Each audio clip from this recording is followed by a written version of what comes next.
नमस्कार साथियों, स्वागत है आप सभी का आपके अपने YouTube चैनल ज्ञानी जी रूटीन में। और मैं जितेंद्र आज के इस वीडियो में आपके लिए और अकाउंट्स की टर्मिनोलॉजी यानी कि लेखांकन शब्दावली लेके आया हूं। तो सबसे पहले तो हम ये जान लेते हैं कि हमने इससे पहले जो वीडियो आपको प्रोवाइड किया है उसमें हमने कौन कौन सी टर्मिनोलॉजी के बारे में पढ़ा हुआ है। तो सबसे पहले हमने यहाँ पर देखा था व्यवसाय क्या होता है, पेशा किसे कहते हैं।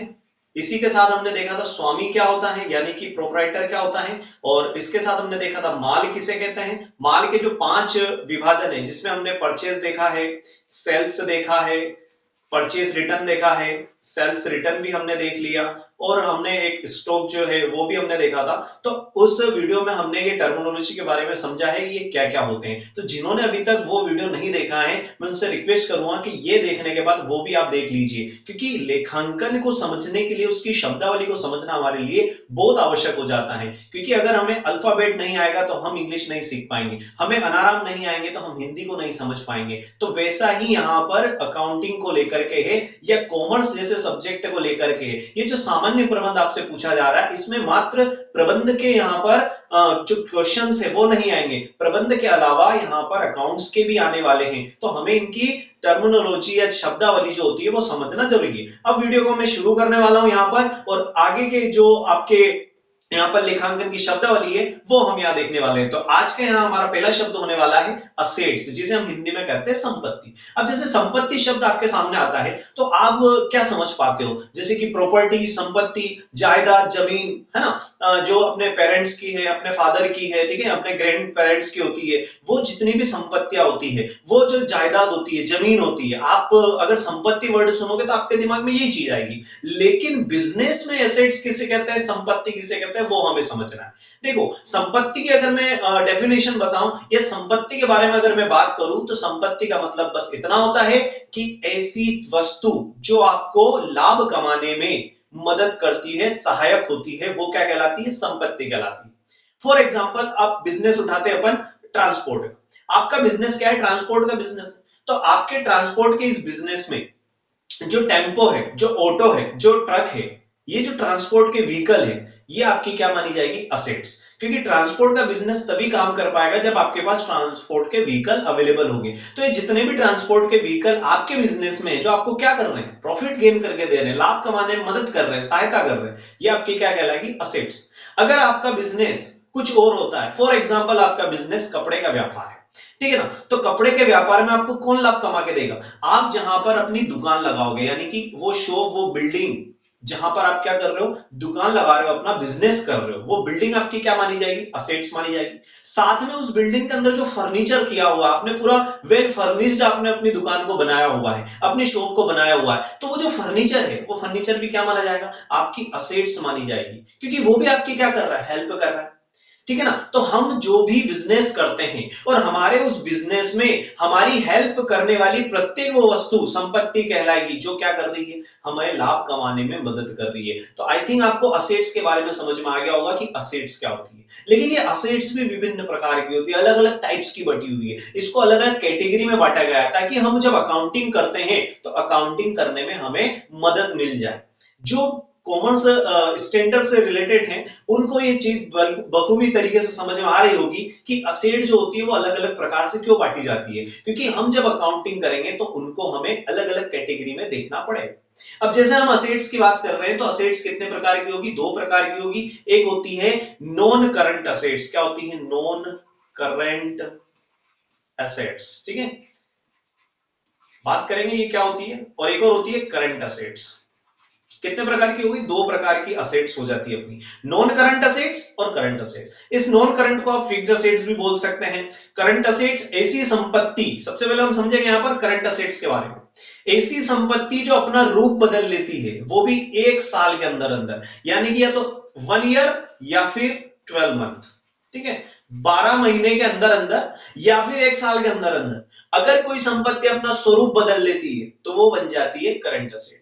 फॉर एग्जाम्पल इसके हम देखें, जो कैश, पैसा, रोकड़ा, आपने देखा होगा रोकड़, कैश, रोकड़ा जो होता है वो रूप बदलता रहता है। यानी कि आपके पास जो कैश है उस कैश से आप क्या करोगे, माल खरीदोगे, तो कैश चेंज होकर के किस में बदल गई, माल में बदल गई। फिर जब आप माल को बेचोगे तो क्या बन जाएगा, डेटर बन जाएगा अगर उसने पैसा नहीं दिया तो। जब डेटर आपको पैसा दे देता है तो वापस से केस बन जाती है। तो ये सर्कल चलता रहता है, चलता रहता है, चलता रहता है। यानी कि एक साल के अंदर अंदर कोई संपत्ति अपना रूप बदल रही है तो वो क्या कहलाएगी, वो चालू संपत्ति कहलाएगी या वो करंट असेट्स कहलाएगी। तो आपको क्लियर हो गया कि करंट असेट्स क्या होती है, ऐसी वे सभी संपत्तियां जो अपना रूप क्या कर रही है, बदल रही है। फॉर एग्जांपल आपका बैंक में अकाउंट है, अब बैंक में अकाउंट है तो बैंक में जो पैसा रखा हुआ है वो दिन प्रतिदिन बदलता जाता है। आप जब उसमें डिपॉजिट करवाते हैं तो बढ़ जाता है, आप जब विड्रॉ करते हो तो निकल जाता है, कम हो जाता है। तो जब आपका पैसा क्या हो रहा है, परिवर्तित हो रहा है, बदल रहा जा रहा है, कभी बढ़ रहा है, कभी घट रहा है, कभी बढ़ रहा है, कभी बढ़ रहा है, तो ये जो असेट्स होती है क्या कहलाती है, ये करंट असेट्स कहलाती है। इसके और एग्जांपल पे अगर हम नजर डालें तो जो डेटर होते हैं वो भी क्या होते हैं, वो करंट असेट्स होते हैं। जो स्टॉक होता है, जो माल होता है, वो भी क्या होता है, करंट असेट्स होता है। ठीक है, तो यानी कि स्टॉक भी क्या होता है, आज आपने 10,000 का माल खरीदा तो हो सकता है इसमें से आपने कुछ बेच दिया, फिर यहां पर और माल खरीदोगे तो वापस माल आ गया, फिर गया, आया गया, तो ये चलता रहता है। यानी कि वर्ष भर में ये अपना रूप क्या करते रहते हैं, बदलते रहते हैं। तो अगर करंट असेट्स को समझना है तो एक बात दिमाग में बिठा लो कि वे सभी संपत्तियां जो अपना रूप बदल रही है वो करंट असेट्स है, और जो संपत्तियां जो अपना रूप नहीं बदल पाती है या एक साल के अंदर अंदर वो अपना रूप नहीं बदल पाती है, 12 महीने के अंदर अंदर अपना रूप नहीं बदल पाती है, तो वो क्या कहलाएगी, नॉन करंट असेट्स। अगर आपको करंट समझ में आ गया तो नॉन करंट बखूबी तरीके से समझ में आ गया होगा। फॉर एग्जाम्पल अगर हम यहां देखें, जैसे कि मैंने कोई असेट्स खरीदी, मान लिया जाए मैंने अपने बिजनेस के लिए माल को इधर उधर ट्रांसफर करने के लिए क्या किया, मैंने एक टेम्पो खरीद लिया। अब ये जो टेम्पो है इसमें मैंने एक साथ पैसा लगा दिया, तो यहां पर ये टेम्पो क्या मैं अगले ही दिन बेच दूंगा या एक साल के अंदर अंदर बेच दूंगा क्या, बिल्कुल नहीं। तो यहां पर इसका पैसा जो मेरा लगा हुआ है ये एक साथ लग गया और फिक्स्ड हो गया। क्या हो गया, फिक्स्ड हो गया। ये अब आसानी से निकल पाएगा क्या, नहीं। जब जब मैं इसका यूज करूंगा तब तब इस टेम्पो मुझे क्या करेगा, प्रॉफिट कमा के देगा। तो ऐसी संपत्ति जो आपको एक साल के अंदर अंदर परिवर्तित नहीं हो पाती है या एक साल के बाद या अधिक अवधि तक वो चेंज नहीं होती है, तो उसे हम क्या कहते हैं, नॉन करंट असेट्स कहते हैं। जिसमें बिल्डिंग आ जाता है, मशीन आ जाती है, फर्नीचर आ जाता है, और भी कोई मोटर कार व्हीकल वगैरह है, तो ये सभी किसमें आ जाते हैं, नॉन करंट असेट्स में आ जाते हैं। अब देखो इस नॉन करंट में भी अलग अलग टाइप्स होते हैं। जैसे कि फिक्स्ड असेट्स अगर हम बात करें तो फिक्स्ड असेट्स भी 2 टाइप्स की होती है, एक होती है टेंजेबल, एक होती है इंटेंजेबल।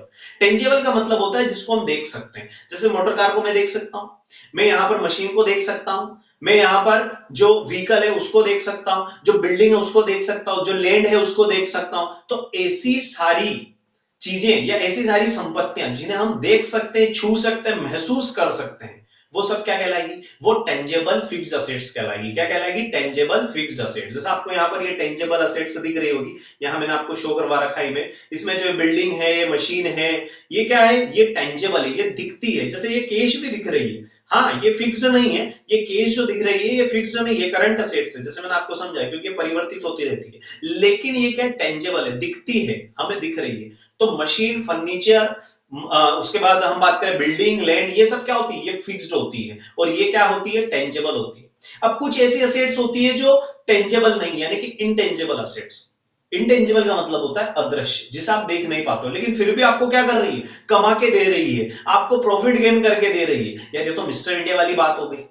तो ऐसी संपत्ति जो आपको कमा के देती है लेकिन दिख नहीं रही है, उसको हम क्या बोलेंगे, इंटेंजिबल फिक्स्ड एसेट्स। और इसमें पैसा लंबे समय के लिए फंस जाता है। ठीक है, अगर आप किसी संपत्ति में ज्यादा टाइम के लिए पैसा रख रहे हो तो इसका मतलब वो फिक्स्ड है या नॉन करंट है। और जब पैसा ज्यादा टाइम के लिए नहीं रहता है, यानी कि बार बार लूज होता जाता है, बार बार निकलता जाता है, बार बार चला जाता है, निकलता जाता है, वो करंट असेट्स हो गए।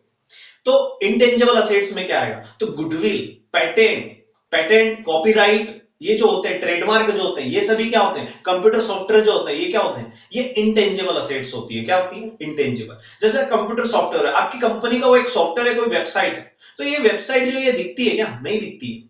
ये कोडिंग के द्वारा, ये भाषा के द्वारा क्या है, जो टेक्निकल लैंग्वेज है उसके द्वारा, या सॉफ्टवेयर की जो लैंग्वेज होती है, इस लैंग्वेज के द्वारा ये बनाई जाती है, और ये आपको क्या करती है, आपको माल को या आपके व्यापार में लाभ कमाने में मदद कर रही है। फॉर एग्जांपल आपका ऑनलाइन बिजनेस है, और ऑनलाइन बिजनेस में आपकी एक वेबसाइट है। अब ये जो वेबसाइट है ये आपकी, ये क्या मानी जाएगी, ये आपकी फिक्स्ड इंटेंजिबल असेट्स मानी जाएगी, क्योंकि आपको प्रॉफिट गेन करके दे रही है लेकिन दिख नहीं रही है। मिस्टर इंडिया ये आपके लिए, ठीक है ना। गुडविल, आपकी जो ख्याति, आपकी जो प्रसिद्धि है, जिनको ख्याति के बारे में नहीं पता वो हमारे चैनल में एक प्लेलिस्ट है 12th अकाउंट के नाम से, उसमें ख्याति वाला जो वीडियो यहाँ पर हमने बनाया हुआ है, वहां जाके आप देख सकते हैं कि गुडविल क्या होती है, कैसे होती है। बाकी हम इसमें आप चर्चा कर ही लेंगे कि क्या होती है। ख्याति प्रसिद्धि की बात करें तो फेमस, नॉर्मल सा नाम है इसका, फेमस।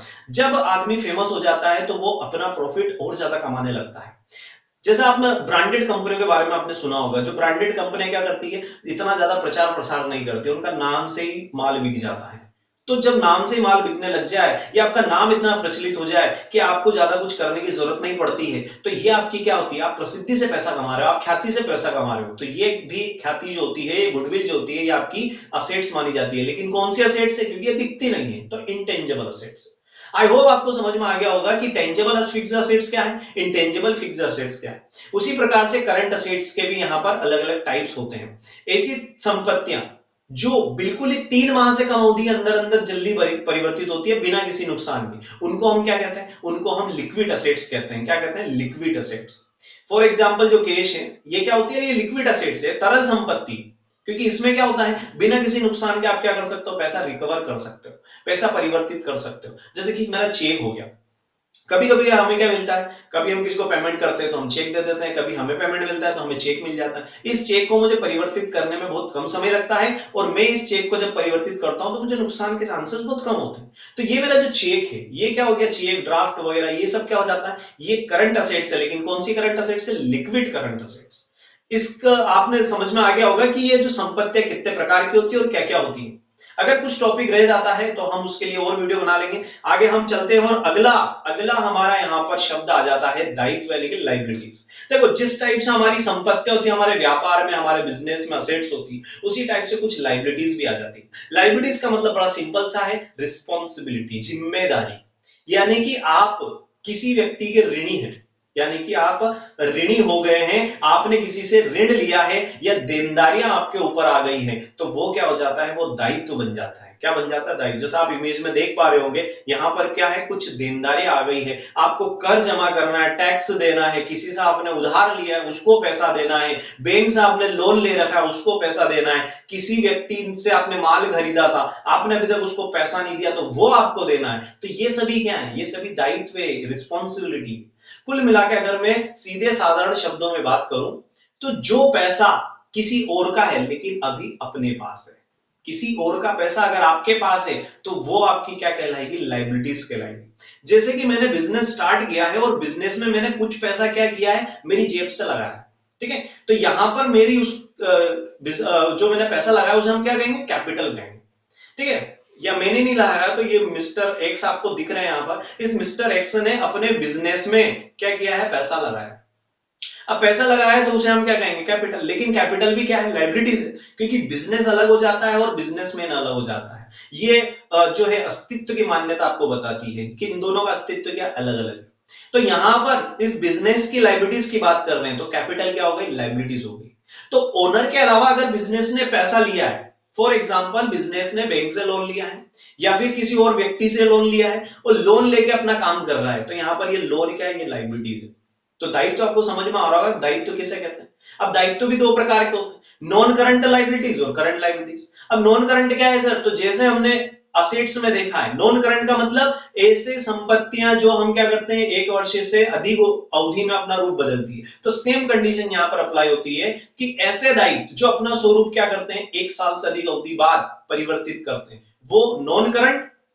और जो 1 साल के अंदर अंदर परिवर्तित हो जाते हैं वो क्या है, वो करंट लाइबिलिटीज होती है। अब परिवर्तित कैसे करेंगे, जैसे कि मैंने क्या किया है, मैंने मेरे फ्रेंड से 5 महीने के लिए, मेरा फ्रेंड दीपक गुप्ता, तो उनसे मैंने क्या किया है, 5 महीने के लिए क्या कर लिया है, मैंने पैसा उधार ले लिया है, लोन ले लिया है। तो देखो 5 महीने क्या है, 1 साल के अंदर अंदर पूरा हो जाएगा। और अगर मैं इस जो मैंने 5 लाख रुपए मैंने 5 महीने के लिए लिए हैं, मैं 5 महीने बाद अगर ये 5 लाख रुपए दे देता हूं, तो ऐसी कंडीशन में ये मेरी क्या बन जाती है, 5 लाख, ये non current sorry current liabilities बन जाती है। क्या बन जाती है, करंट लाइबिलिटीज। मैं अगर कुछ समय के लिए पैसा लेता हूं और वो रिटर्न कर देता हूं, यानी कि वो अपना रूप तुरंत बदल लेती है। यहां देखो अमाउंट फिक्स नहीं, ऐसा नहीं है ज्यादा अमाउंट आ गई तो इसको नॉन करंट में डाल दिया जाए, कम अमाउंट है तो इसको करंट में डाल दिया जाए, ऐसा नहीं होता। ये टाइमिंग के ऊपर डिपेंड कर रहा है। किस पे कर रहा है? टाइमिंग के ऊपर। अगर 12 माह के अंदर अंदर आप अपने दायित्व का निर्वाह कर लेते हैं, अपने दायित्व का निष्पादन कर देते हैं, तो उसे हम क्या कहते हैं? उसे हम कहेंगे करंट लायबिलिटीज। अगर आप लंबे समय के लिए, मैंने बैंक से लोन लिया 10 लाख का, कितने का? 10 लाख का लोन लिया है 10 साल के लिए। किस तरीके से? 10 साल। तो ये देखो लंबा टाइम हो गया, 10 साल हो गया, 5 साल हो गया, 8 साल हो गया। तो लंबे टाइम के लिए अगर आप पैसा ले रहे हो तो वो क्या हो गई? नॉन करंट लायबिलिटीज हो गई। तो आपके लिए ये फाइंड करना बहुत आसान होगा कि करंट लायबिलिटीज किसे कहते हैं और नॉन करंट किसे कहते हैं। वीडियो को आगे बढ़ाते हैं और अगला हम यहाँ पर देखेंगे रेवेन्यू या आगम। हिंदी में हम क्या बोलते हैं इसको? आगम। देखिए हमने जो वीडियो दिखाया था आपको, उसमें बताया था सेल क्या होती है। जब हम कोई बिजनेस करते हैं और हमारा माल जब बेचते हैं तो हमें क्या होता है? सेल होती है, बिक्री होती है। अब इस सेल करने से आपको क्या मिलता है? पैसा मिलता है। क्या मिलता है? पैसा। तो जो पैसा आपको मिल रहा है ना, वही आपका क्या है? वही आपका रेवेन्यू है। क्या है? रेवेन्यू, यानी कि आगम। इसको अगर हम सीधी भाषा में बात करें तो आपका जो टर्नओवर होता है, वर्ष भर में जो बिक्री होती है, माल को बेचने से जो पैसा मिल रहा है, वो आपका रेवेन्यू कहलाता है। वो इनकम नहीं है, वो रेवेन्यू है। इतना पैसा आपने कमाया। अभी इसमें से कुछ एक्सपेंस काटना बाकी, ये आपका प्रॉफिट नहीं हुआ। कुछ लोग क्या करते हैं? रेवेन्यू को प्रॉफिट समझते हैं। तो रेवेन्यू प्रॉफिट नहीं है भाई, रेवेन्यू एक बिक्री है। क्या है? बिक्री। आप जो माल बेचते हो उसमें जो आपको पैसा मिल रहा है, इसको हम नेट सेल भी कह सकते हैं। क्या कह सकते हैं? नेट सेल्स कहते हैं। शुद्ध बिक्री हम इसे कह सकते हैं। हमने जितना साल भर में माल बेचा, अगर मुझे मंथ का रेवेन्यू निकालना है तो महीने भर में मैंने कितना माल बेचा मैं वो देख लूंगा। मुझे अगर 3 महीने का निकालना है क्वार्टरली, तो मैं देख लूंगा कि भैया मैंने 3 क्वार्टर, मतलब जो क्वार्टरली था मैंने उसमें कितना माल बेचा, उस महीने में कितना माल बेचा, तो जितना माल बेचा उतना मेरा रेवेन्यू हुआ। तो आपको समझ आ रहा होगा कि रेवेन्यू क्या होता है? कि रेवेन्यू मतलब जितने की बिक्री हुई वो हमारा रेवेन्यू होता है, यानी कि वो शुद्ध बिक्री यहां पर लेंगे। अब सर ये शुद्ध बिक्री क्या है, नेट सेल क्या है? तो जब सेल्स रिटर्न हम माइनस कर देंगे सेल्स में से, तो क्या निकलेगा? सेल्स में से क्या माइनस करना है? सेल्स रिटर्न माइनस करना है, तो नेट सेल निकल जाएगी। क्या निकल जाएगी? Net cell. और नेट सेल को हम क्या कहते हैं? हम रेवेन्यू कहते हैं। ये आपको समझना होगा। रेवेन्यू, रेवेन्यू मतलब आय, पैसा जो आता है। अभी इसमें से बहुत सारी चीजें बाकी है, यानी कि कुछ एक्सपेंस को एडजस्ट करना बाकी है, कुछ अदर इनकम को जोड़ना बाकी है। ठीक है ना? तो यहां पर रेवेन्यू आपको क्लियर हो गया। वीडियो में आगे बढ़ते हैं। अगर कुछ भी डाउट होता है तो आप कमेंट कर दीजिए, बिल्कुल कमेंट कर दीजिए। आपको हम आपके कमेंट का आंसर रिप्लाई करेंगे, जल्दी करेंगे, जितना जल्दी हो सके उतना जल्दी करेंगे। पर आपको अगर डाउट आ रहा है तो आप कमेंट कर दीजिए। अगला हम देखें यहाँ पर इनकम, आय। अब सर ये आय क्या है? तो अभी हमने रेवेन्यू समझा है, ठीक है ना? हमने क्या किया है? माल बेचा और पैसा आया। ठीक है। अच्छा, रेवेन्यू में एक बात ध्यान रखना, आप अगर आप संपत्ति बेच देते हो, जैसे कि मेरी जो संपत्ति थी उसमें कुछ संपत्ति पुरानी हो गई, अब पुरानी होने के कारण मैंने उसको क्या कर दिया? भंगार में बेच दिया। अब भंगार में बेचने पर पैसा तो आया, तो सर क्या इस पैसे को, इस अमाउंट को भी क्या हम रेवेन्यू में प्लस करेंगे? तो बिल्कुल नहीं, आप उसको रेवेन्यू में प्लस नहीं करेंगे, क्योंकि वो आपका रेवेन्यू नहीं है, वो आपका सेल नहीं है, वो आपका माल नहीं है। आपने माल बेच करके पैसा थोड़ी ना कमाया, आपने तो असेट्स बेच करके पैसा है, तो वो अदर इनकम में आएगा। किस में आएगा? अदर इनकम में, रेवेन्यू में नहीं आएगा। आप उसको रेवेन्यू में प्लस मत कर देना। रेवेन्यू का मतलब सिर्फ इतना है कि आपने अपने जो मेन आपका ऑपरेशन है, यानी कि हम बात करें आपका जो बिजनेस का मेन पर्पस है या जो काम करते हैं, आपका जो बिजनेस है, मेरा अगर कपड़े का बिजनेस हो तो कपड़ा बेचने से मेरे को जो पैसा मिल रहा है वो मेरा रेवेन्यू, वो पैसा जो मिल रहा है वो रेवेन्यू, ना कि मैं फर्नीचर बेच रहा हूं, मेरा फर्नीचर की दुकान नहीं है फिर भी मैंने संपत्ति बेच दी पुरानी, ठीक है ना? तो वो मेरा रेवेन्यू नहीं माना जाएगा। तो रेवेन्यू क्लियर हो गया। अब बात कर रहे हैं इनकम की, आय की। तो जब आप कुल रेवेन्यू में से आप क्या करोगे? टोटल रेवेन्यू में से, टोटल आगम में से, टोटल रिसिप्ट में से आप रेवेन्यू एक्सपेंस माइनस कर देंगे। क्या माइनस कर देंगे? Revenue expense. तो क्या निकलेगा? इनकम। इसका बड़ा सिंपल सा फॉर्मूला है। इनकम को हम अगर देखें तो income is equal to total, total receipt हमारी जो आ रही है, रेवेन्यू रिसिप्ट। कौन सी रिसिप्ट? Revenue receipt. इसमें से हम क्या माइनस करेंगे? टोटल रेवेन्यू एक्सपेंस माइनस करेंगे।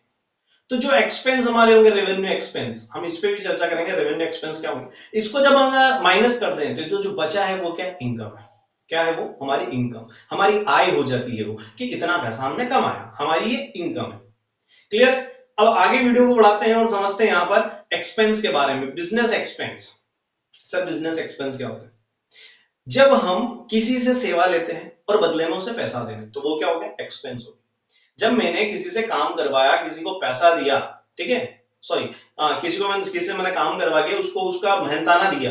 फॉर एग्जाम्पल मेरे यहाँ पर नौकरी करते हैं कुछ बच्चे नहीं, सॉरी, कुछ लोग यहाँ पर नौकरी करते हैं और उनको मैं क्या करता हूँ, पैसा देता हूँ। कुछ एम्प्लॉय मेरे यहाँ काम करते हैं, उनको मैं क्या करता हूँ, पैसा देता हूँ, सैलरी देता हूँ, बोनस देता हूँ, कमीशन देता हूँ। तो ये सारे क्या है, ये सारे एक्सपेंस है।